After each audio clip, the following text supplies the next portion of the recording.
thank you and welcome back. I think our panelists have had a pretty easy time with me throwing lollipops up there and throwing some puff questions. Joking, obviously.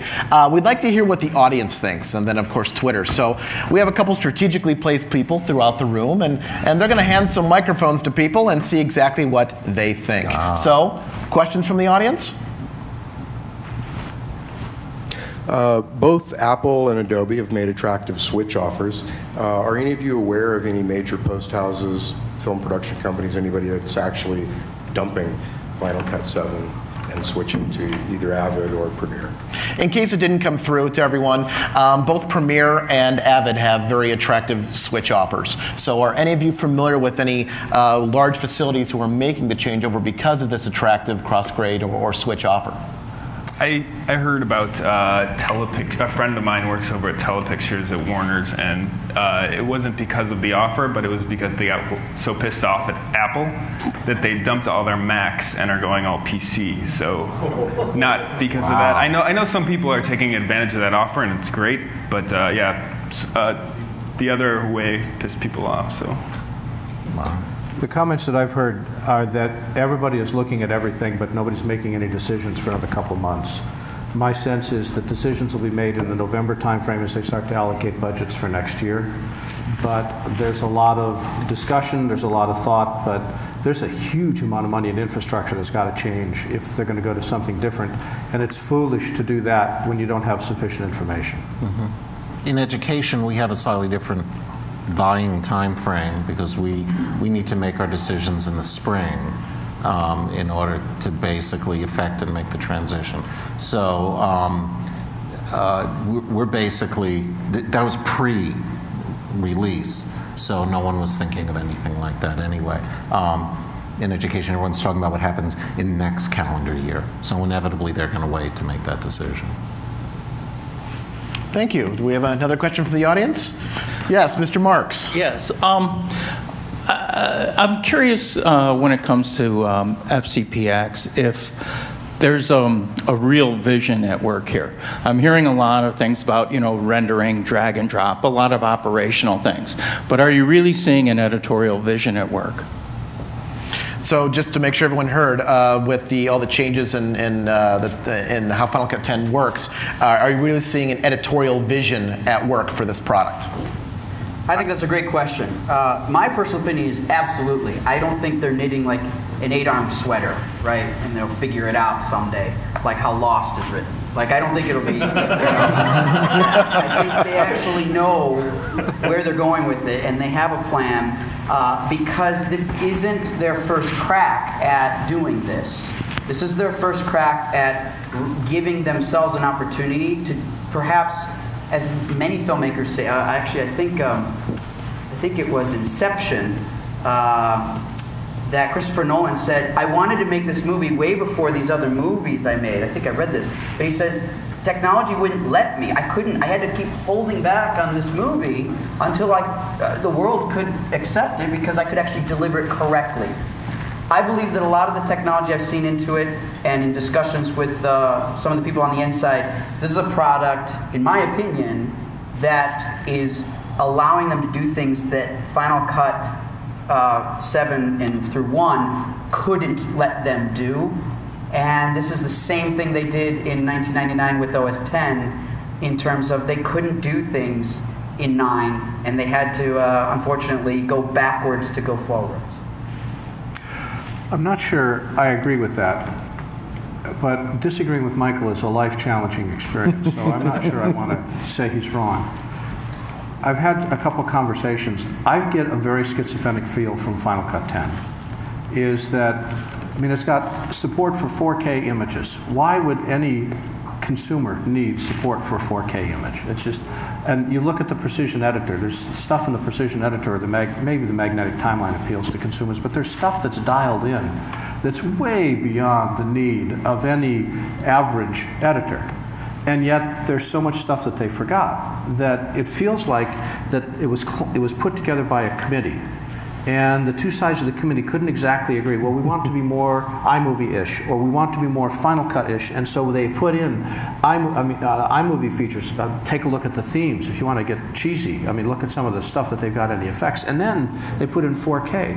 Then they put in this metadata to die for metadata, and yet we get some weird dissolves. It's like we're not exactly sure what it wants to do when it grows up. And I get a very schizophrenic feel. And it's one of the reasons I'm really anxious to see the next upgrade, because I want to see what their long-term vision is. Apple always has a long-term vision. I agree with that.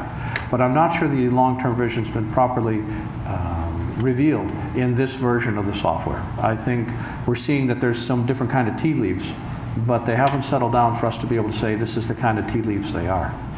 Did they take out star wipes, or is that still? Star wipes, not only are star wipes if they're thinking there. big, that needs to stay. Are you sitting down? Star wipes are not only there, but you can keyframe them. And so you can do a rotating keyframe star wipe with a soft edge. I mean, I think That's it. the world is ready for it. There's a vision. To wrap this point, just one point up for the next question, I once heard a very wise editor once say, there's only one man in this world who should use wipes, and his name is George Lucas. So what are the questions we have from the audience? Why don't we get a microphone to you so everyone can hear exactly what you have to say? I don't know if this is exactly going to be a question, but it's more of a comment. I'm a professional editor and have over the years been looking at both Avid and Final Cut Pro. And I think one of the things that professional editors initially encountered with Apple's attitude towards Final Cut Pro was that they weren't listening to what editors wanted, that they were just sort of proprietary, and they would just say, here's what it is. I remember, when Final Cut Pro 3 came out, and I said, I'm an Avid editor. Aren't you guys interested in knowing what an Avid editor's feedback is on this software? And their attitude was basically, no, because we know better. So through the different versions of Final Cut Pro up to Final Cut Pro 7, people were pretty happy with it. They were getting more developed and more, I think, in terms of what the professionals wanted. But now with Final Cut Pro 10, it's like all that was completely thrown out, and they weren't listening. No one was. These are answers to questions that no one, at least in the professional editing community, were asking. Mm-hmm. So where is the conclusion is that Apple is just letting go of the professional community totally. And so, is that where you think this is? Can I ask you a question first, which is, what kind of editing do you do? Television shows. Television shows, okay. And I think that that's absolutely a chunk of the market that we mean when we say professional. Feature editors, also, I think you would agree, are part of that market. And a lot of feature editors want very different things out of their NLE than a television editor does. And a television editor who's doing drama is asking for different things than someone who's doing a 4-camera or 3-camera show or doing a reality-based show, and different than someone who's doing wedding and event videography, but who's making all of their cash out of that. So I guess I would ask, is what does professional mean? And I don't mean to open up that ridiculous can of worms, but that every group of editors wants something different that's super important to them. And I think it's really hard. The top level of people are the whiniest 100,000 worth of editor, feature editors.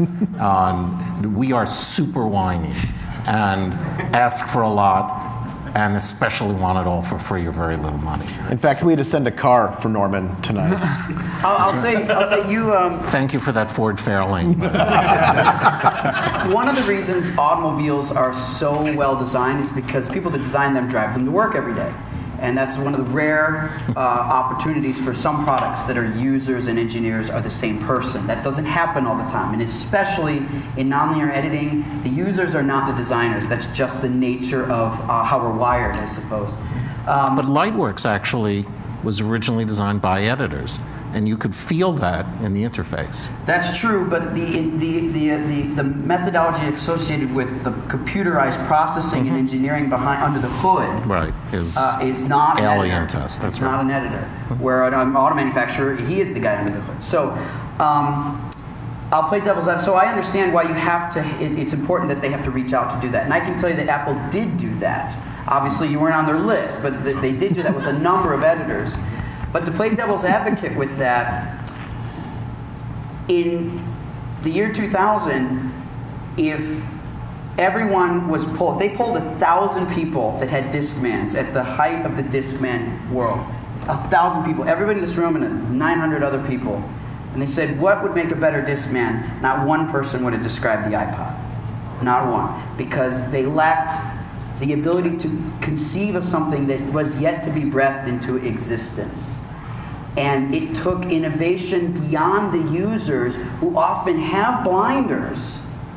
You know, I know this can be, I'm not trying to be a heretic here, but we can have blinders. And that comfortability, because I understand what it's like to be in a supervised session and to I will do anything for this person to leave, you know? That's a common feeling. And in dealing with that, the last thing you want to do is have a machine that doesn't work exactly the way it should feel.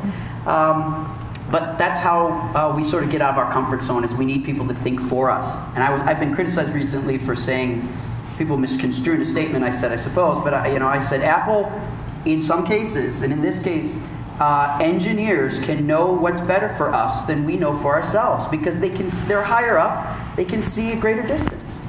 And we can be at the bottom of the poop deck, swapping the deck, and telling the captain doesn't know what he's doing, but he's got a higher vantage point, he can see further. And I do believe in this case, Adobe, Avid, and Apple all have slightly better vantage points than some of us, and we'll see what they do with each other in this. That's what I'm most excited about. Yeah.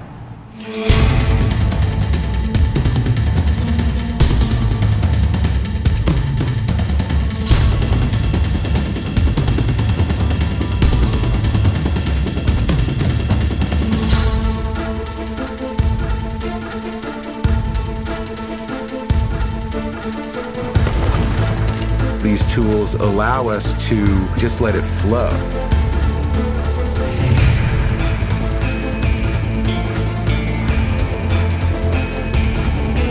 It really is at the cutting edge of technology right now.